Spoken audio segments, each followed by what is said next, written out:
ساری کائنات کو جن کی غلامی کے لیے بنایا تھا، جو خود خدا کے غلام بندے اور آخری رسول صلی اللہ علیہ وآلہ وسلم ہیں، اس آقا کے آنے کا سمے ہو گیا۔ انسانیت کے ہر پہلو کا بہترین نمونہ ان کی شخصیت میں پنہاں کر کے خدا نے انہیں سرعام دکھانے کا فیصلہ کر لیا، طے کر لیا کہ آنے والے تمام تر صدیوں میں برگزیدہ ترین نومولود کے کردار کی ہر ادا کو نہ صرف دکھلانا ہے، منوانا ہے، بلکہ محفوظ بھی کرنا ہے۔ کائنات کی خوش نصیب ترین والدہ حضرت آمنہ ہیں، جنہیں خدا نے فی احسن تکوین کی ماں ہونے کا شرف بخشا۔ والد سرکار عالم کی ولادت سے چند مہینے پہلے ہی وفات پا چکے تھے۔ کعبے کے متولی قریش کے مؤثر ترین شخص کو سیدنا عبد المطلب کے پوتے کی ولادت کی خبر ہوئی تو بھاگے آئے، پوتے کو گود میں لے کر خدا کے گھر چلے گئے اور کعبہ کی دیوار اور نومولود رسول آخر حضرت محمد صلی اللہ علیہ وآلہ وسلم کو ایک ساتھ بازوؤں میں لے کر اونچی آواز میں خوشحالانی سے فی البدی یہ اشعار کہنے لگے: سب تعریفیں اللہ کے لیے جس نے مجھے پاک بچہ عطا کیا۔ یہ اپنے پنگھوڑے میں سارے بچوں کا سردار ہے۔ میں اسے خدا کے گھر کی پناہ میں دیتا ہوں، یہاں تک کہ وہ دن آئے جب میں اسے طاقتور اور توانا دیکھوں۔ ہر دشمن، حاسد، آنکھوں کو گھمانے والے، ہر برے کے شر سے میں اسے اللہ کی پناہ میں دیتا ہوں۔ دادا سیدنا عبد المطلب نے پوتے کو خدا کے احاطے کے اندر حتیم میں بچھونا بچھا کے لٹا دیا اور پوتے کا ماتھا چومتے ہوئے ارد گرد جمع ہوئے خوشی سے ادھر ادھر دیکھتے ہوئے لوگوں کو دیکھ کے انگلی اٹھا کے کہنے لگے: یاد رکھنا، میرے اس بچے کی بہت بڑی شان ہوگی، ایسی شان جو کسی شان والے کی پہلے کبھی نہ ہوئی ہوگی۔ عربوں کے لیے زمین کی فصاحت و بلاغت انسانی قدروں میں سے ایک اہم قدر ہے۔ یہی وجہ ہے کہ انہوں نے غیر عرب لوگوں کے لیے اجمی کا لفظ رکھا، جس کے معنی ہے گونگے۔ عرب معاشرے میں شاعر اور قصہ گو کی بڑی قدر و منزلت تھی۔ شاعری اور قصہ گوئی میں سارا کمال اچھے لفظوں کے استعمال کا تھا۔ مکہ اپنے عہد کا مرکزی مقام تھا، اس لیے مکہ کی زبان عرب معاشرے کی بہترین زبان سمجھی جاتی تھی۔ مکے والوں کو اس حقیقت کا ادراک تھا، وہ اپنی لسانی شیرنی اور بہتری کو ہر حالت میں قائم رکھنا چاہتے تھے۔ ہر کاروباری اور تجارتی راستے میں مکہ ایک اہم پڑاؤ تھا۔ سالانہ حج کے علاوہ باقی دنوں میں بھی کعبہ کا طواف اور عمرہ رائج تھا۔ پورے عرب سے لوگوں کا ادھر آنا جانا تھا۔ جہاں لوگوں کا اکٹھ ہو، وہ جگہ خود بخود ایک تجارتی منڈی کی صورت اختیار کر لیتی ہے۔ تجارتی مرکز میں لا محالہ گفتگو زیادہ ہوتی ہے۔ سارے عرب سے آئے لوگ اپنے اپنے لہجوں کو مکہ کے ٹکسالی لہجے سے تول کے درست کیا کرتے تھے۔ وہیں پورے عرب کے بہترین شاعر آ کر اپنی شاعری کی داد حاصل کرتے تھے۔ ہر سال پورے عرب کے شاعروں میں سے 10 شعراء کا بہترین کلام چن کے کعبہ کے دروازے پہ معلق کر دیا جاتا تھا۔ اپنے وقت کے لحاظ ہی سے وہ سال بھر کی منتخب شاعری کی کتاب ہوتا تھا۔ لوگوں میں بات کرنے کا ڈھنگ اور سلیقہ بہت معنی رکھتا تھا۔ والدین اپنے ہر نومولود کو بہترین اور خالص زبان سکھانے کو بہت اہمیت دیتے تھے۔ مکہ کو ایک شہری بستی بنے زیادہ عرصہ نہ ہوا تھا۔ قریش کے جد امجد قصا نے چند نسلیں پہلے عرب کے ریگزاروں میں قریشی خانہ بدوش قبائل کو اکٹھا کر کے مکہ میں آباد کیا تھا۔ ہر نئی نسل اپنی پرانی نسل سے ریگستانوں میں گزری خانہ بدوش زندگی کے دلچسپ واقعات سننے میں زیادہ مزہ لیتی تھی۔ انہیں اس حقیقت کا احساس تھا کہ بچہ بولنے سے پہلے سننے اور دیکھنے کی حس بولنے جانے والے سارے لفظ سیکھ لیتا ہے۔ شہری اور قصباتی ماحول میں تھوڑی سی جگہ پہ زیادہ لوگ مل کے رہنے لگتے ہیں۔ اس وقت مکہ بھی ایسا ہی تھا۔ جہاں زیادہ لوگ ہوں، زیادہ سواریاں ہوں، آمد و رفت زیادہ ہو، وہاں گرد و غبار زیادہ اٹھتا ہے۔ وہ غبار بستی کے اوپر ایک مصنوعی بادل سا بن کے ٹھہرا رہتا ہے۔ رات کو اس غبار کی وجہ سے آسمان کے تارے صحیح نظر نہیں آتے، چاندنی بھی جیسے راہ میں چرائی جاتی ہے۔ بادل آئیں تو ان کا اصلی رنگ شہری بستی میں نظر نہیں آتا۔ بادل برسیں تو برستی بوندوں کی آواز کا حسن کانوں تک نہیں پہنچتا۔ پرندوں کی چہچہاہٹ، ہوا کی سرسراہٹ، پتوں کا ہلنا، پانی کا چلنا، جانداروں کی بولیاں، روشنی اور اندھیرے کی صبح شام لمحوں میں سرگوشیاں سب شہر سے دور کھلے بیابانوں میں سنائی دیتی ہیں۔ نیا پیدا ہوا بچہ کئی مہینے یہ سب کچھ سنتا اور دیکھتا رہتا ہے تو ایک دن وہ قدرت کی حسین زبان کہنا بھی سیکھ جاتا ہے۔ صحرا اور بیابان کے لوگوں کی بولی قدرت کے رنگ میں رنگی ہوتی ہے۔ وہ جھوٹی اور منافقت کی زبان نہ بولتے تھے۔ جب گرمیوں کی گرم ہوا چلتی تو وہ اسے تکتے، جب وہ ریتیلے ٹیلوں کو سہما کے سرکاتی پھرتی وہ اس گرم ہوا کے تھپیڑے سہتے، اس سے بچنے کی کوشش میں خیموں کا رخ بدلتے اور اس سے بات کرتے۔ وہ چلتی پھرتی صحرا نشینوں کا گھر کا فرد بن جاتی۔ گرم ٹھنڈی گداز لہروں میں وہ اپنے خیمے سے نکل کے جشن کا سما پیدا کر لیتے۔ وہ پرندوں کی طرح اس ہوا میں اپنے بازو کھولے تیرتے، ریتیلے ٹیلوں پہ خوشی سے جھومتے پھرتے۔ سہانے موسم کی آمد پہ وہ دل و جان سے شکر کا اظہار کرتے۔ بارش کا صحرا نشینوں کو ہمیشہ انتظار ہوتا ہے۔ بادل کا آنا، رنگ بدلنا، ان میں بجلیوں کا کڑکنا، پھر بوندا باندی ہونا، بارش کی بوندوں کا ریت پہ گرنا، پہلے پہل کی بوندوں کا ریت میں جذب ہونا، موسلا دھار بارش کا پانی اکٹھا ہو کے ریت پہ ندیاں بنا کے بہنا، یہ سب سننے، دیکھنے اور چھونے کی حصوں کے لیے بہترین انعام ہوتے ہیں۔ ریگزاروں کی وسعت میں صبح کا منظر بہت لطیف اور سہانا ہوتا ہے۔ شام سمے افق کی کالی عجیب کہانیاں کہنے لگتی۔ دھیرے دھیرے جب دن کے اجالے کو رات کی تاریکی حلق کھول کے چبانے لگتی تو صحرا کے آسمان پہ ہیرے کی کنیوں جیسے تارے جھلملاتے ہوئے آنکھ کھولنے لگتے۔ اتنے تارے گرد و غبار اور دھوئیں کے لحاف میں لپیٹے شہر کے آسمان پہ کبھی نظر نہ آتے۔ ان تاروں کی ریگزاروں کے خانہ بدوشوں کے لیے جو اہمیت تھی اس کا اندازہ کوئی نہیں کر سکتا۔ وہ ستارے ان کو راہ دکھلانے والی آنکھیں تھیں۔ گرم ریگزار میں دور کے سفر عموماً رات کو ہوتے۔ جب موسم خوشگوار ہوتا، دھوپ کی تپش نہ ہوتی، اس وقت ان ستاروں سے راہ دیکھتے ہوئے سفر کرتے۔ اونٹ کے قافلوں میں اونٹوں کے پیروں میں گھنگرو بندھے ہوتے۔ اونٹ پہ سوار مسافر اونٹ کے پیروں کی پازیبوں کی تال پہ کسی حسین دھن پہ کوئی نغمہ گنگنائے جاتا۔ سفر کٹتا جاتا۔ شہر میں ادھر ادھر سے آئے ان گنت لوگوں کی وجہ سے نئی نئی بیماریاں بھی ادھر آ جاتی۔ جراثیم اور وائرس کہنے کو بہت بعد میں دریافت ہوئے، مگر مکہ کے لوگوں کو اس حقیقت کا احساس تھا۔ وہ اس حقیقت سے بھی آشنا تھے کہ شیر خوار بچوں میں قوت مدافعت بڑوں کی نسبت کم ہوتی ہے۔ چھوٹے بچوں کو متعدی بیماریوں سے بچانے کے لیے ان کا تجربہ انہیں بتاتا تھا کہ بچوں کو زندگی کے پہلے چند سال ایسی پراگندہ فضا سے دور پاکیزہ صاف ماحول میں پالا جائے۔ عرب کے قبائلی خاندانی نظام میں ہر قبیلے، ہر خاندان کی مجبوری اور ضرورت تھی کہ وہ اپنے لوگوں کو دوسرے قبیلے کے لوگوں سے قریبی تعلق قائم کرے۔ یہ قائم کیا ہوا تعلق ہر قبیلے، خاندان اور فرد کے لیے اس نظام میں سے یک اضافی تحفظ کا احساس دیتا۔ قبائلی افراد کی آپسی چپکلش یا لڑائی کی صورت میں ایسا تعلق بہت کام آتا۔ وہ خون کے رشتے کے بعد جس رشتے کو اہمیت دیتے وہ دودھ کا رشتہ ہوتا تھا۔ اس رشتے کی عزت و توقیر نسلوں کے رشتوں جیسی ہوتی تھی۔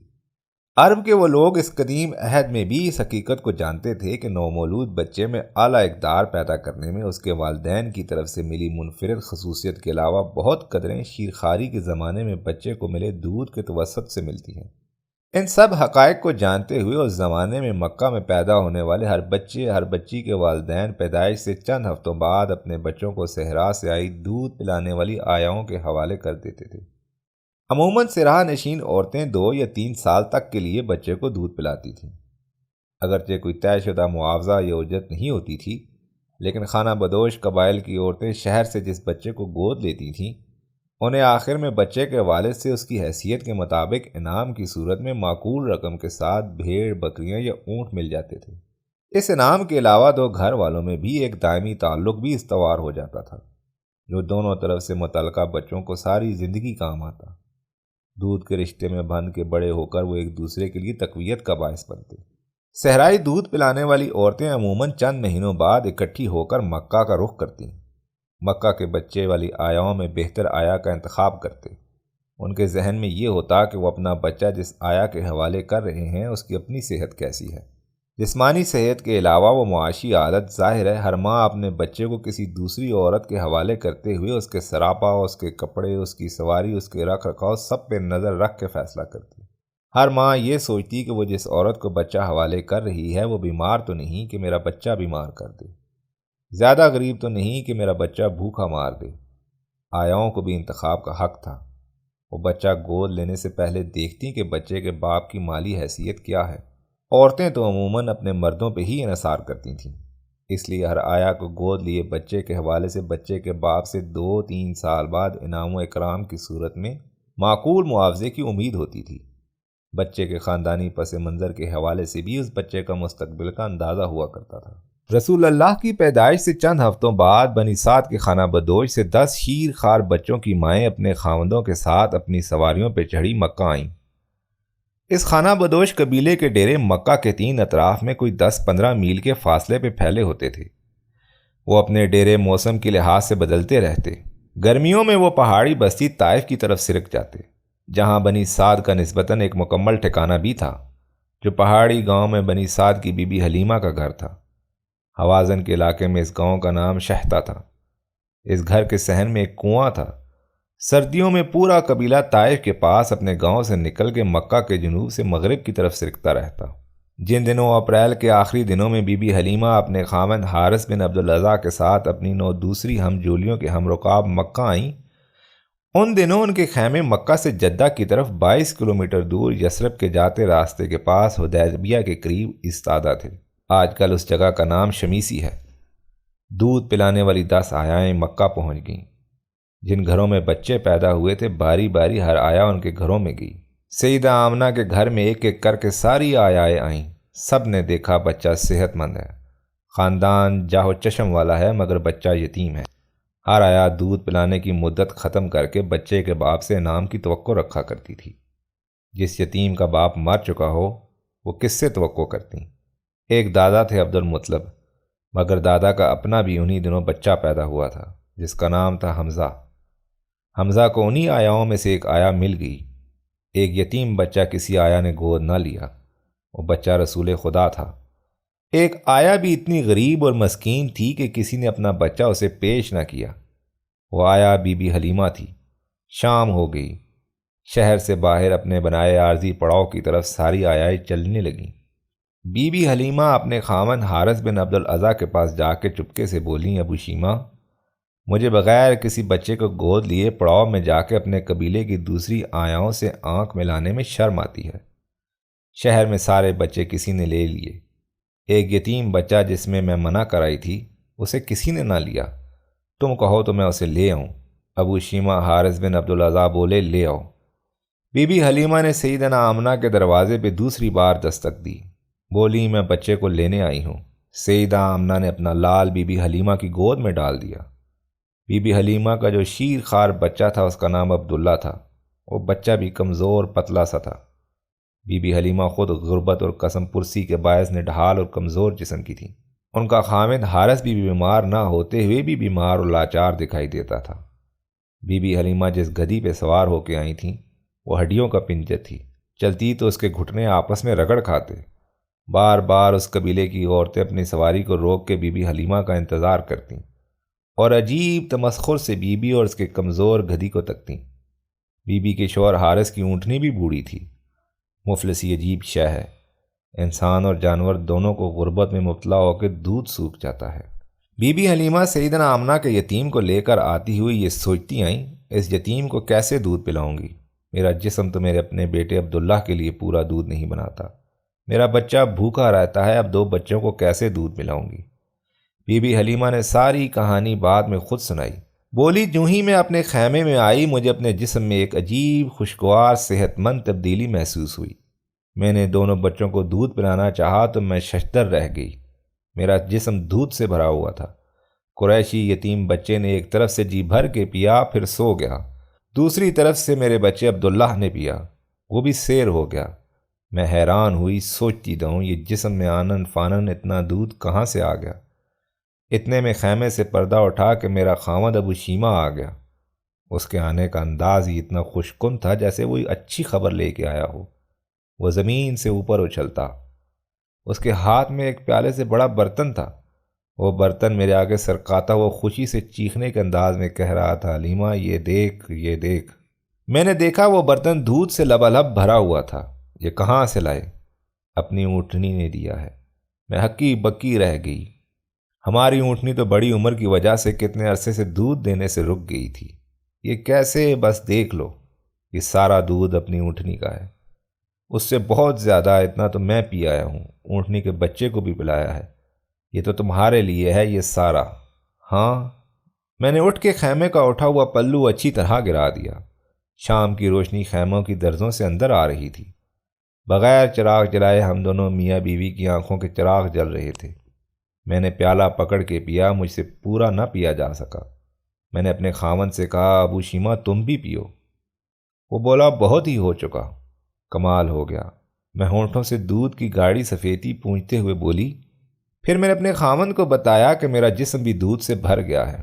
دونوں بچوں نے سیر ہو کے پیا ہے، پھر سو گئے۔ میرا خاوند خوشگوار حیرانی سے مجھے تکتا گیا، پھر بولا، حلیمہ مجھے لگتا ہے تم کوئی بہت ہی بابرکت روح والا بچہ لے آئی ہو۔ یہی لگتا ہے، تم دیکھو ابو شیمہ، میں تو اسے یتیم سمجھ کر پہلے چھوڑ آئی تھی۔ سبھی چھوڑ گئی تھیں اسے، لیکن اس کی ماں کہہ رہی تھی میرا بچہ بڑی شان والا ہے۔ تم دیکھنا ابو شیمہ، میں نے تو دیکھ لیا، مجھے بھی دکھ رہا ہے حلیمہ۔ بی بی حلیمہ کہتی ہیں رات وہ لوگ بہت سکون سے سوئے، بڑی گہری اچھی اور لمبی نیند آئی۔ صبح سے قبیلے کی عورتیں اپنی اپنی سواریوں پہ اپنی منزل کی طرف چل پڑیں۔ میری سواری کمزور سی سفیدی مائل گدھی جو پورے قافلے سے پیچھے رہ جاتی تھی، وہ ایسے بھاگنے لگی کہ مجھے سمجھ نہ آئی کہ یہ وہی گدھی ہے۔ ذرا سی دیر میں میری گدھی سارے قافلے کی عورتوں کی سواریوں سے آگے نکل گئی۔ میں جس عورت کو سواری سے آگے کو نکلتی، وہ گردن موڑ کے مجھے کہتی ہے، دختر ابو ذؤیب، یہ تیری وہی گدھی ہے یا کوئی اور؟ میں کہتی وہی ہے۔ جب میں آگے نکل جاتی تو مجھے پیچھے سے اپنی ہمجولیوں کی آوازیں آتی، حلیمہ ذرا اپنی گدھی روک، ہمیں برابر آنے دے۔ برابر آ کر وہ مسلسل بڑبڑاتی جاتی، سمجھ میں نہیں آتا تیری گدھی میں کہاں سے اتنی جان آ گئی، اس سے تو آتے ہوئے چلا بھی نہ جاتا تھا، اب تو کیسے سرپٹ ہو گئی۔ حد ہو گئی، جس وقت کا ہم نے اپنی بستی میں پہنچنے کا اندازہ لگایا تھا اس سے پہلے ہم وہاں پہنچ گئے۔ بنو سعد کا سارا علاقہ ان دنوں قحط زدہ تھا۔ مدت سے ادھر بارش نہ ہوئی تھی، ہریالی بہت کم تھی۔ پہلے ہی معمول تھا کہ بکریاں صبح سے شام تک ہریالی کی تلاش میں ماری ماری پھرتیں اور پھر بھوکی آتیں۔ اب جو بکریاں صبح جاتیں تو شام کو پیٹ بھر کے پلٹتیں۔ ان کے تھن دودھ سے بھرے ہوتے، ہمارے خیمے کے سارے برتن دودھ سے بھر جاتے۔ ہماری بستی میں خبر پہنچ گئی، لوگ اپنی بکریوں کو چرواہوں کو کہنے لگے، جدھر دختر ابی ذؤیب کی بکریاں پھرتی ہیں وہیں لے کر جا کر چروایا کرو۔ وہ اپنی بکریاں ہماری بکریوں کے ساتھ ساتھ رکھتے، مگر پھر بھی ان کی بکریاں خالی پیٹ پلٹتیں۔ ان کے تھنوں میں دودھ بھی بہت کم آتا۔ ہماری بکریوں کے پیٹ بھرے ہوتے اور تھن دودھ سے لبریز۔ اچھا وقت تیزی سے گزرتا ہے۔ 2 سال جا وقفہ پلک جھپکنے میں گزر گیا۔ مکہ سے لایا ہوا یتیم قریشی بچہ عام بچوں کی نسبت بہت توانا اور صحت مند تھا۔ ہمارا شیر خوار عبداللہ بھی مضبوط ہو گیا تھا۔ ہماری بڑی بیٹی شیمہ جو اس وقت 6 سال کی تھی جب ہم نے بچہ یتیم گود لیا تھا، اب وہ 8 سال کی ہو گئی تھی۔ ان 2 سالوں میں وہ بھی آسودگی سے بڑی ہوئی۔ یتیم قریشی بچے کی ماں کے پاس مکہ پہنچانے کا وقت آ گیا۔ دل ہی دل میں ہم دونوں میاں بیوی یہ تہیہ کیے ہوئے تھے کہ بچے کی اس کی والدہ سے ملوا کے پھر اپنے پاس لے آنا ہے۔ ہمیں احساس ہو گیا تھا کہ وہ بچہ بہت بابرکت ہے۔ اس کی برکت سے جو خیر و نعمت ہمارے گھر پہ ہوئی تھی، ہم اس سے اچھی طرح آگاہ تھے، اس لیے ہم اسے اپنے پاس رکھنے کے لیے بہت حریص تھے۔ مکہ گئے۔ یتیم قریشی کی والدہ اپنے بچے کو گود میں لے کر خوشی سے روتی رہیں۔ وہ بار بار اسے چومتیں، اس سے کھیلتیں۔ اس نے ہمارے اندازے سے زیادہ توقیر کی، مگر ہم وہاں سے رخصت ہونے کی بات ہی نہ کریں۔ کئی بار ہمیں اندازہ ہوا کہ جیسے یتیم قریشی بچے کی والدہ انعام و اکرام دے کر شکریہ کے ساتھ ہمیں رخصت ہونے کا اشارہ کر رہی ہیں، مگر میں مسلسل یتیم بچے کی والدہ کی منتیں کرتی رہی کہ مجھے کچھ دیر اور بچے کے پاس رہنے دیں۔